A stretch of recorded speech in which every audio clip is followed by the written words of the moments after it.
Welcome, everyone. My name is Sarah Ray from the Bloomfield Public Library. Thank you for joining us today for our second to last opera talk of the season. I'm going to turn the mic over to you, Jeffrey, to take us away. You can unmute now. Okay, thank you, Sarah. And just before I begin, I have to say that I've been fighting a virus for 4 weeks. It's nearly at its end. I hope I won't cough too much, so please excuse me if I do. But with that, welcome to Eugene Onegin by Tchaikovsky.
That is obviously not from Eugene Onegin.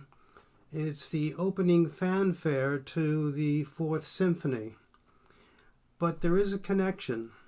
And this fanfare, which, I don't know, might sound, well, it certainly is dramatic. It might sound joyous, but it's the complete opposite. It's very troubling. And I'll play you what follows afterwards, which I think underlines that opinion. One critic calls it ominous. And in fact, it represents fate and is connected to Tchaikovsky's very troubled period in his life. We're in the middle of 1877 when he's composing this symphony, which is a reflection of a state of mind. And he's composing Eugene Onegin, which also is connected to his state of mind. And we're not talking about a very happy composer. And I get the impression that the general public equates Tchaikovsky with happiness. This was quite a neurotic soul. He might have been the most neurotic composer in history, except for maybe Gustav Mahler. There are a lot of similarities in that respect. But this symphony, so there's this undercurrent of fear, of despair, of unhappiness, because he's going to make a horrific decision. And this might sound strange at first, but he's going to decide to get married. Well, that should be a very happy decision. But the thing is, he was gay, and it was probably the worst mistake he ever made in his life. And there will be a marriage, and it will be an utter disaster. But he felt compelled by fate and a number of other reasons to go through with this marriage. Now, just to play a little bit more what happens after this fanfare, which, by the way, this is the Chicago Symphony and Georg Solti, and if this tempts you to get a recording of it, this is the only recording to get. The sound of the brass section, unique.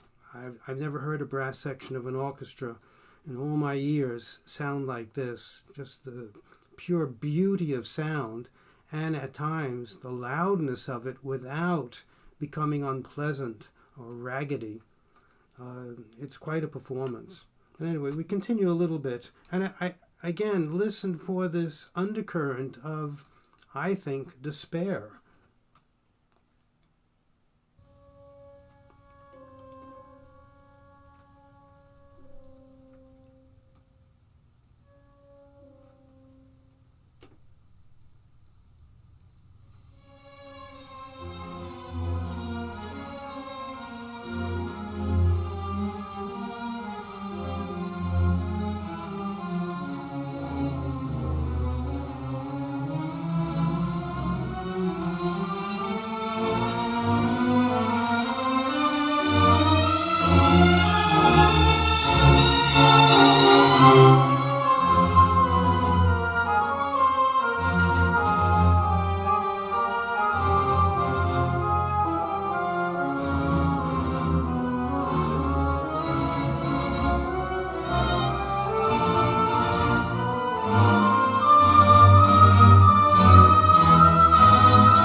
So the theme that you heard at the beginning represents fate, and not this part, but the great fanfare. And I should add, Chicago Symphony conducted by Sir Georg Solti. Can't remember if I said that. There are other versions with Chicago, but the one with Solti is the supreme version. And Tchaikovsky wrote a program for this, meaning he explained each movement and what it meant to him. But it wasn't meant for publication. It wasn't for the public. But he did write it in a letter to his benefactors, who we'll talk about a little bit later. So it is on record. And he believed that no matter what you do, it is fate in the end that wins out, takes you away from gaining a certain goal that you have. And in the symphony, you have this rather downbeat first movement.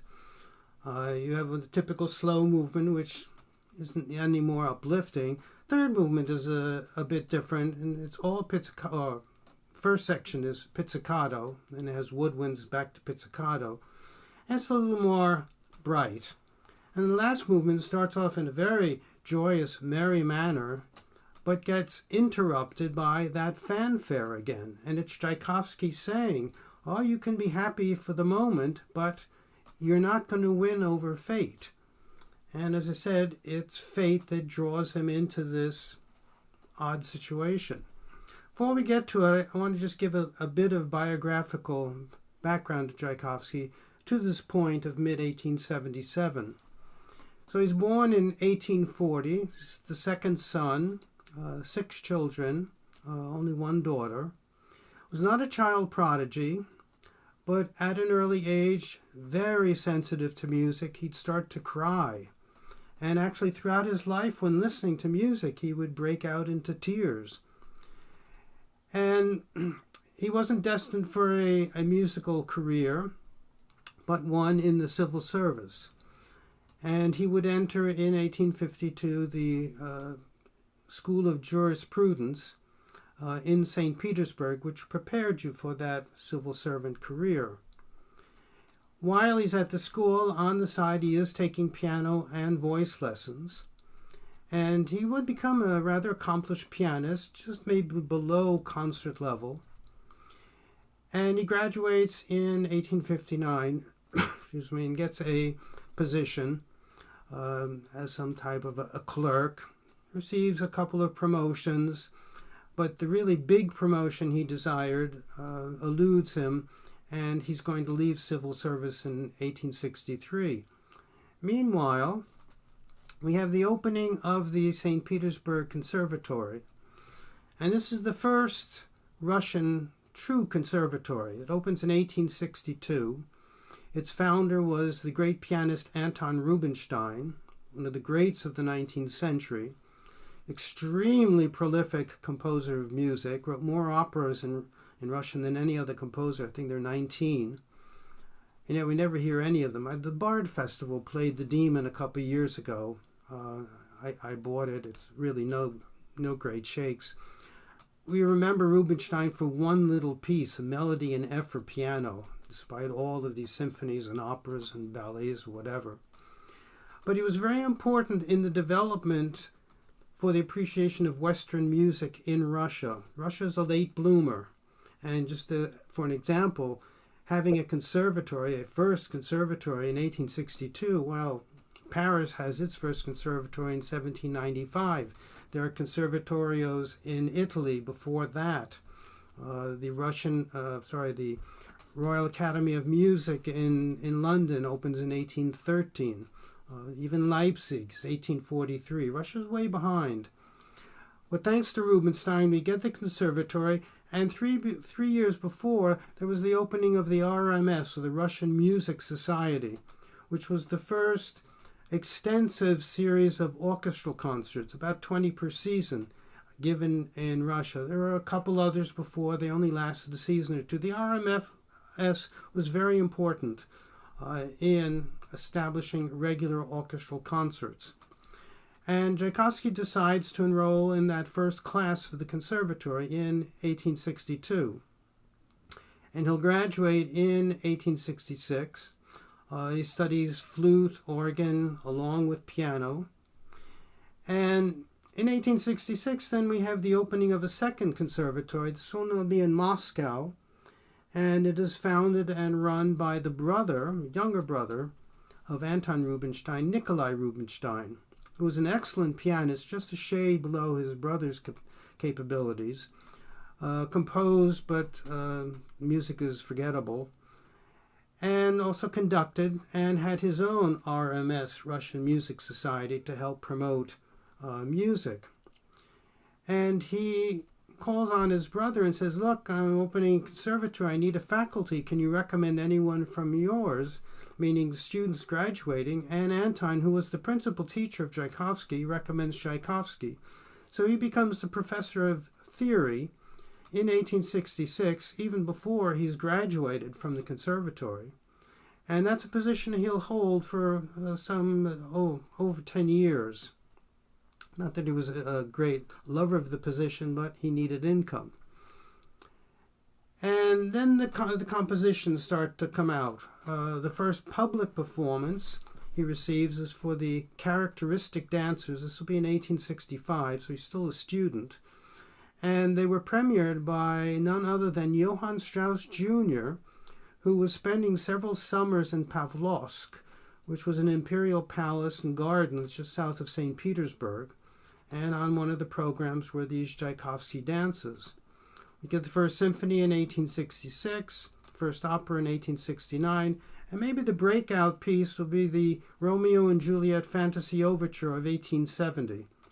And it's by 1870, and when he's 30 years old, he's become one of the most popular, one of the most beloved people in Russia.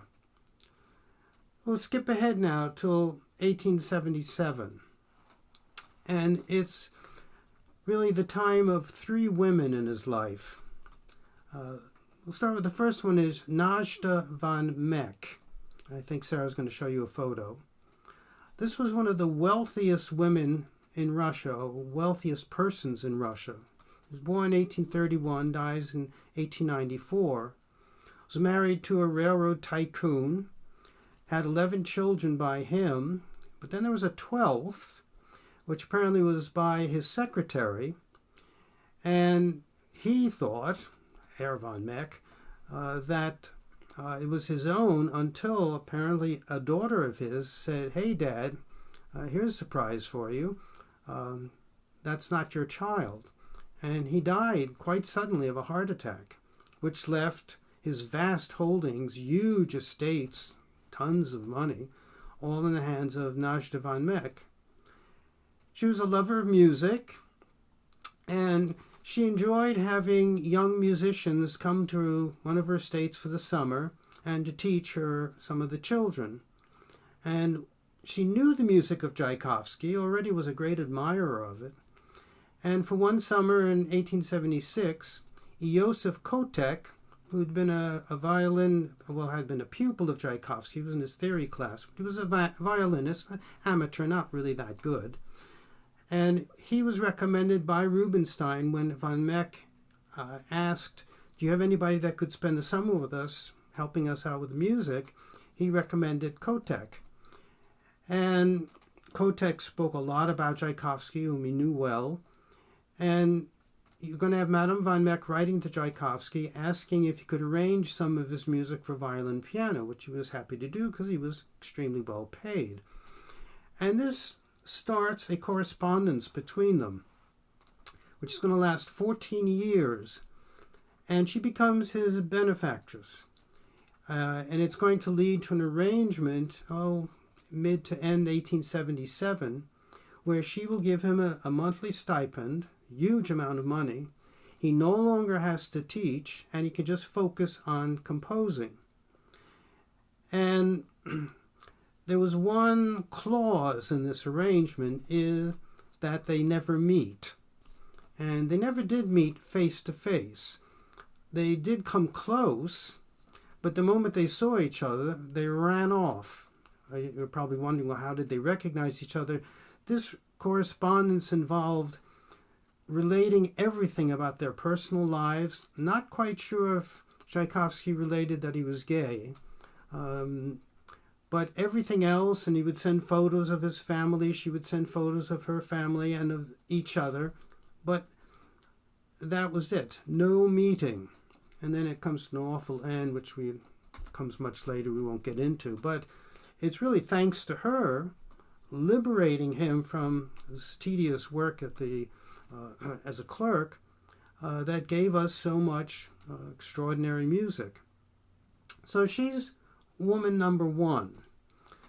Then there's woman number two. And now we're in the month of May of 1877.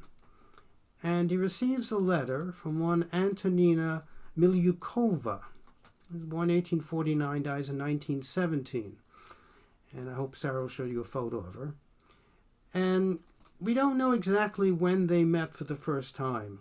There's speculation that in 1865, when he was still a student at the conservatory, at some social function, she saw him and immediately fell in love with him. But there was no contact. Then she did enroll in the conservatory. Apparently she was not a student of his, but must have seen him on the premises, passed him in the hallway, which only strengthened this love for him. And then finally she decides to write him a letter, and she declares her love for him. Tchaikovsky doesn't quite know what to do, and it's at this point that he's writing the symphony. And an episode had happened to a friend of his in 1875, which I think had a bearing on his decision. He had a good friend named Vladimir Silhovsky. He was an amateur musician, amateur composer, student of Tchaikovsky's. In fact, Tchaikovsky will use a little orchestral piece of his as an interlude to one of his operas to sort of honor him. And he was in his early 20s, which for Tchaikovsky, and I'm not going to go into too much detail here, was too old for his tastes. But they were very good friends. Silhovsky apparently had a crush on Tchaikovsky. They were traveling companions for a bit, got on very well. And Silhovsky suddenly decides at age 24 to get married.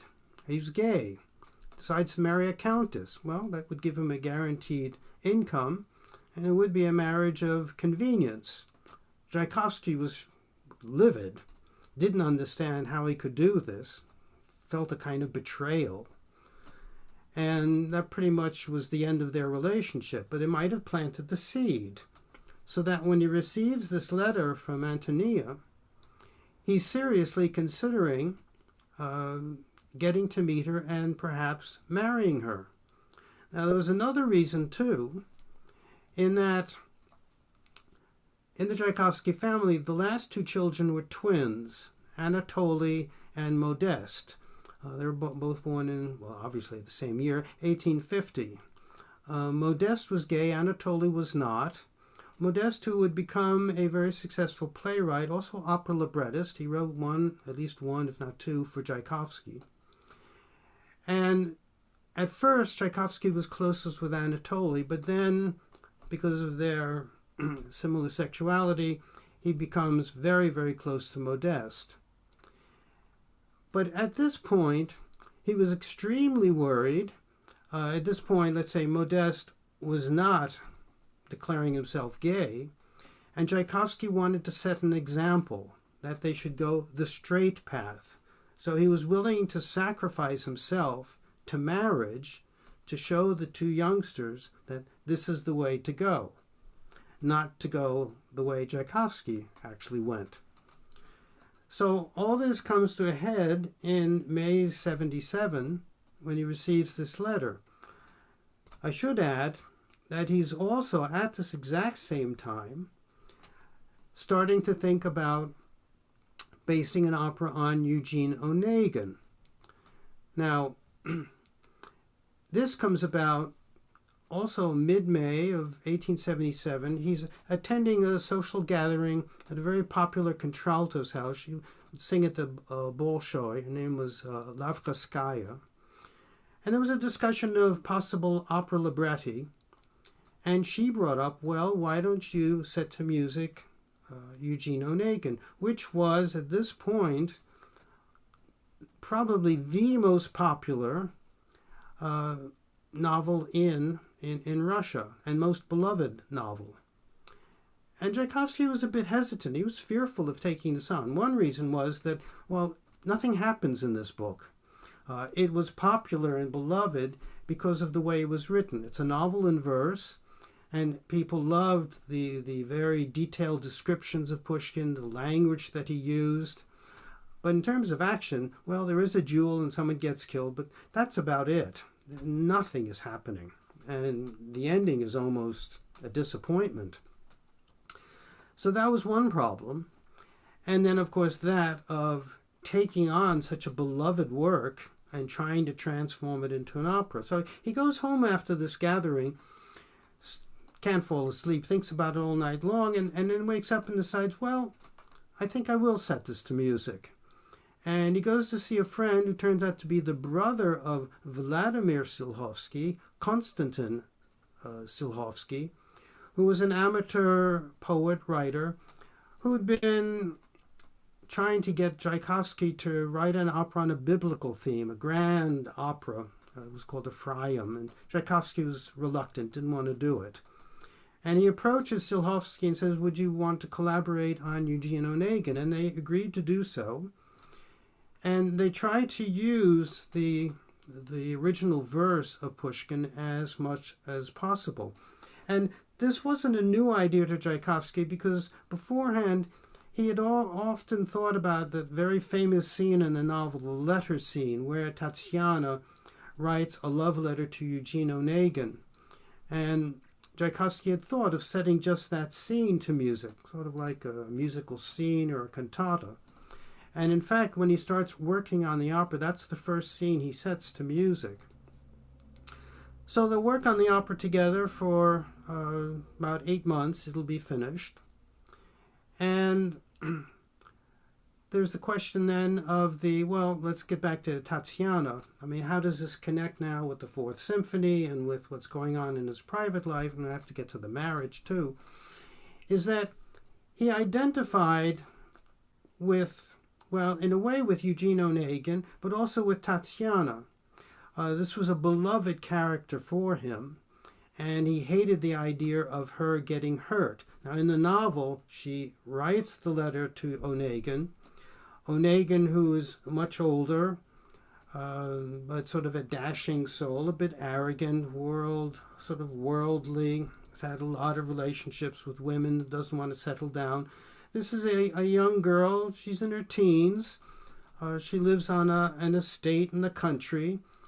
Her only way of knowing the world is through books. This is the first time she's really met somebody who's been in the world.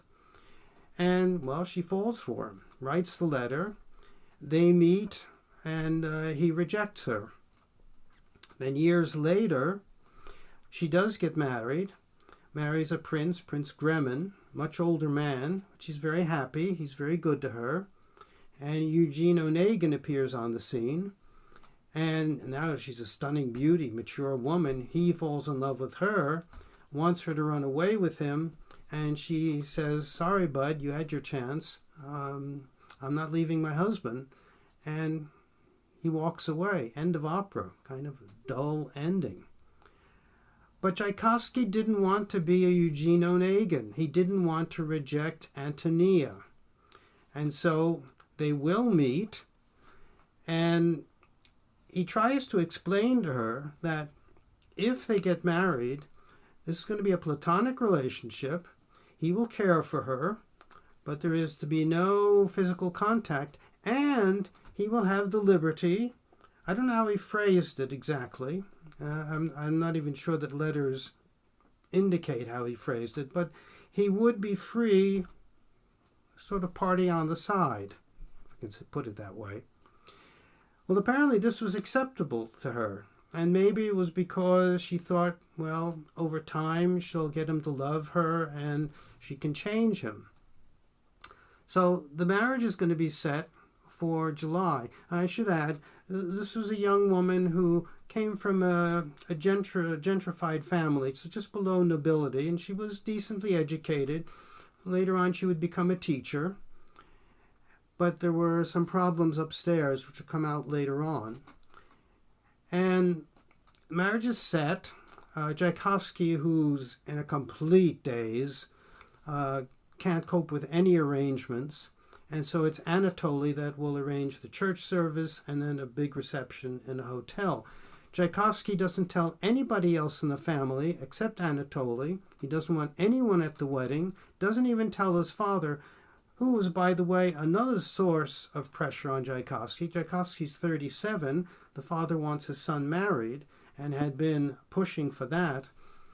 But he's not even invited to the wedding. The wedding will be in Moscow. The father's in St. Petersburg. So everything is set. We're in the church. Tchaikovsky is there without being there. Suddenly, he's told, kiss the bride, and he freaks out. He wakes up, and he's scared to death. They go to the reception. He writes in his letter it was like a funeral parlor for him. And then they were supposed to take a night train to St. Petersburg to meet the father. So they go on the train, and Tchaikovsky is in a hysterical state and bumps into one of his friends from the School of Jurisprudence. And this was a Prince Vladimir Mershkovsky. And he was also gay. And it must be said that the School of Jurisprudence, it was a bit like Cambridge and Oxford all-boys school. So there was a lot of homosexuality going on. But it was a place where you made connections, just like Cambridge and Oxford. You made connections that would be helpful and that would continue throughout your life. And I think of one class at Cambridge where you had, at the same time, Peter Schaffer, Sir Peter Hall, one of the great directors of the last century, Raymond Lepard, very fine conductor, Peter Wood, another fine director. They're all in school together, and then after they graduate, they stay in touch, they stay as friends, and they collaborate artistically. You have Sir Peter Hall, who mounted the first production of Amadeus in London. You have Raymond Lepard working with Sir Peter Hall at Glyndebourne, producing operas, or producing operas with Peter Wood at Santa Fe. Now, I'm not saying the same thing is happening artistically at the School of Jurisprudence. It's different ambiance, but you do make a lot of connections and a lot of friends. And case in point, here is Mershkovsky meeting Tchaikovsky by chance in this train in 1877, and this is, doing my math, 11 years or so after they've graduated school. And now Tchaikovsky, having a soulmate, explodes into sobs and says, "Help me." So Mershkovsky is going to arrange for two different compartments, one for Antonia, one for Tchaikovsky, and that's how they spend their wedding night, in separate compartments. Off they go to St. Petersburg. The wife is introduced to the father, who's thrilled. I think you see from the photo, not an unattractive woman. And he returns with her to Moscow and then abandons her and goes for a month and a half to the Ukraine, to his sister's estate, Kamenka, scared to death to return to Moscow. It's out of season for the conservatory, so he can stay away, but he does have to return. And when he returns, he's again in a hysterical state. Gets to the point in September where it's kind of a weird attempted suicide. He wades into the Moscow River late at night and goes waist deep, not to drown, but to catch a really bad cold. But some people see him and rescue him, and he goes home soaking wet, tells his wife, I guess he's been fishing, and is saved by a bell. The bell comes from St. Petersburg, and it's a request for him to come and supervise the production of one of his operas. So once again, he abandons her, and this is the last time that they'll at least be living together. They're going to go into a separation. And he'll spend a couple of weeks in St. Petersburg, has a complete physical and mental breakdown. Doctor tells him he must never go back to the wife, and he should get out of Russia. And so he is going to go to Switzerland, to Clarens, and there he's going to work on the Fourth Symphony, also on Eugene Onegin. After that, he goes to Italy for an extended period. And from his time of late 1877 till 1885, he's a wanderer. He's traveling all over Europe, loved Italy, loved the city of Florence. It was his favorite city in Italy. And makes some very quick trips to St. Petersburg or Moscow, but is in dreadful fear that he's going to bump into his wife. She would appear at his apartment out of nowhere, knock on the door, and you could just hear this hysterical Queenie scream from Tchaikovsky. And to eliminate those possibilities, he would stay on the road. Now, there was the question of divorce, but in Russia it was extremely difficult to get a divorce. And if you did get a divorce, for instance, if it was based on infidelity, you needed witnesses. And if you did achieve getting it, it would take years for you to be able to marry again. Not a problem for Tchaikovsky, but would be a problem for Antonia. So they don't really see each other much, except for that occasional surprise visit. And they attempt a divorce, but don't succeed. Several people try to help him. Don't succeed, and the best solution is just to get out of Russia. In the meanwhile, Antonia, in 1880, gets involved with a lawyer, has 3 illegitimate children, tries to convince Tchaikovsky to adopt the youngest, a young girl. He refuses, and they wound up in a foundling home where they died. A very sad, tragic story. He does pay her monthly sums, and so she's not financially stressed. And she's going to be institutionalized 3 years after his death in 1896 and remains there to her own death till 1917. Modeste was very kind and would visit her regularly, but it is truly an awful story. Should never have happened, but Tchaikovsky thought it was for the best. So we go to the opera itself. Just a quick history. It's going to be premiered in 1879 at the Moscow Conservatory. Now, Tchaikovsky didn't want to have a performance at the Bolshoi because there is so little action in the opera. He thought that you needed very good actors, and he thought that amateurs or students would do a better job at acting than professional singers who would be focusing on singing. So it'll be done at the conservatory. It's not a huge hit and doesn't get its first professional performance until 1881. And this was conducted by Enrico Bevignani, who's an Italian conductor, obviously, that Tchaikovsky thought very highly of. And in Tchaikovsky's own words, the audience at first was rather cool to it, but as the evening went on, it got a bit warmer, but still this was not a triumphant success. It'll take a number of performances before the public starts to appreciate it. Comes to America in 1908, and it's given in a concert version and sung in English and conducted by Walter Damrosch. And then comes to the Met only in 1920, and now it's sung in Italian, who knows why, and was not a very popular opera.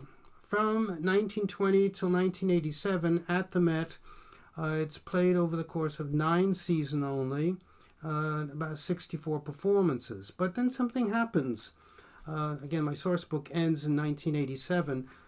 No performances until 1997. It's given a new production, and then including this year, it's given 6 or 7 seasons between 1997 and this year. So it's become a repertory opera. It's a bit similar to Rusalka of Dvorak, which was never performed at the Met before 1987, then was finally given a performance, and now you get to hear it regularly. It's a greatly appreciated opera. So we have to talk a little bit about Alexander Pushkin, who is the author of the original novel. And this is another tragic story. And he's born in 1799 in Moscow and dies in St. Petersburg in 1837. His paternal great-grandfather was Abram Gabinal, and he was either an Abyssinian or a Cameroonian, well, let's say from Cameroon, a slave who was brought to the court of Peter the Great. So this would be towards the end of the 17th century, early 18th, and was put in the military, and very unusual, he got to the rank of general. Apparently was very intelligent, very good military man. And Pushkin's childhood was a bit unhappy, so he is half African. Father was Russian. His mother was like him, half African, but his mother was extremely mean to him as a child, resented his African heritage, even though she had the same. But it was something he was never ashamed of. He was very proud. It was his badge of honor. So it was not a happy childhood. The father had very severe temper and took it out on the children. And he'd be placed in a lyceum in 1811, stay there 6 years, and at the age of 14 gets his first poem published. He's going to become a civil servant, and this will be in the Foreign Office. And oddly, nobody knows what he ever did there. Not even the people that worked with him were superiors. Part of the problem was he was rarely there. He was out going to the theater, or he was joining political and social clubs. And in 1820, he comes out with Ruslan und Ludmilla, which is his first major poem. And that same year, and by the way, that's going to be an opera that's going to be converted into an opera by Glinka. And also in 1820, he comes out with Ode to Liberty, or Ode to Freedom. And the title sounds a bit subversive, and it was considered that, but the text wasn't. It was in full support of the Tsar, as long as the Tsar followed the rule of law and was a fair and just ruler. But he gets into trouble with Tsar Alexander I, who banishes him to the Caucasus region, then to the Ukraine, and then he's south of St. Petersburg. Well, the Tsar dies in 1825. The new Tsar, Nicholas I, comes to the throne, and he wants to meet Pushkin, interested in his writing because he's been a prolific writer. And after their meeting, apparently said to his entourage, "I just had a conversation with the most intelligent man in Russia." And he becomes his patron, his protector. But an eye is kept on him as to what he is writing, that he doesn't cause any waves.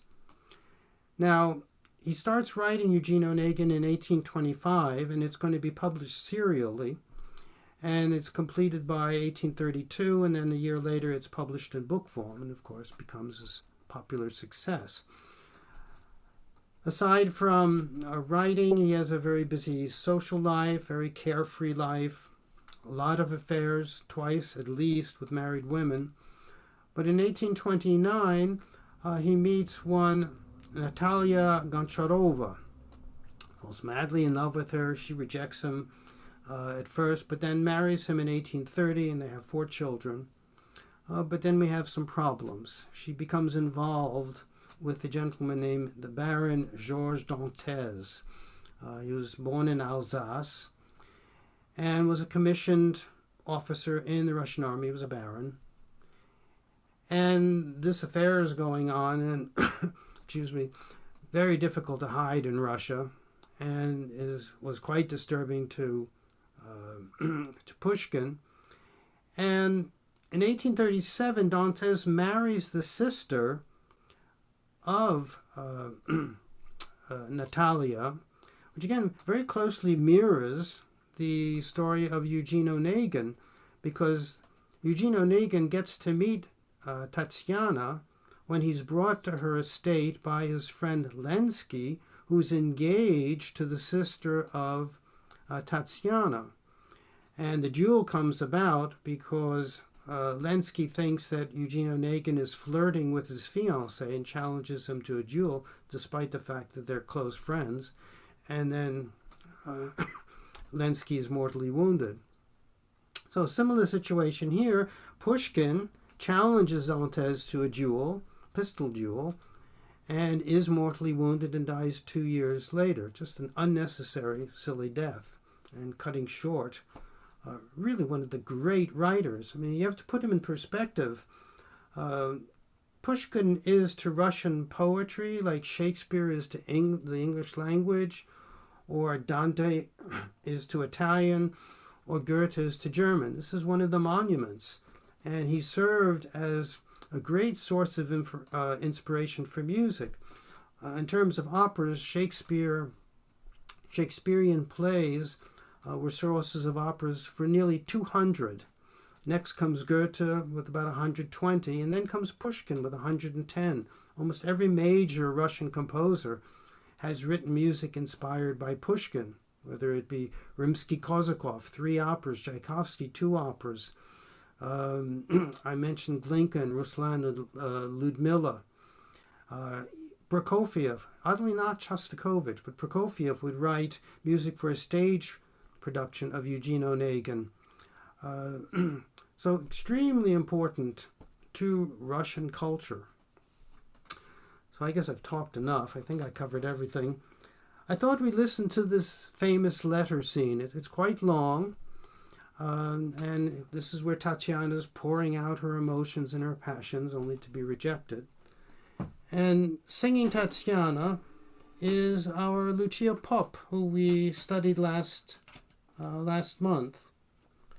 And I thought it was a good time to hear her singing Russian. So here is the famous letter scene.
По сердцу я нашла бы друг.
And to conclude, I think I still have time. We'll play the Polonaise, which opens Scene 1 of Act 3. Should be a familiar tune to you, which is joyous.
there you have Eugene Onegin.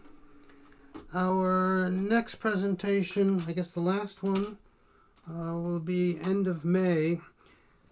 It's supposed to be a contemporary Spanish opera, and as those who listen regularly know, I'm running out of Pepto-Bismol. I can't listen to contemporary music anymore. So instead I'm going to do a program devoted to Spanish opera and Spanish zarzuela, which is the most popular form of quasi-operatic music in Spain. And we'll go into the history of it and play some examples of it. So that's it, I guess, Sarah.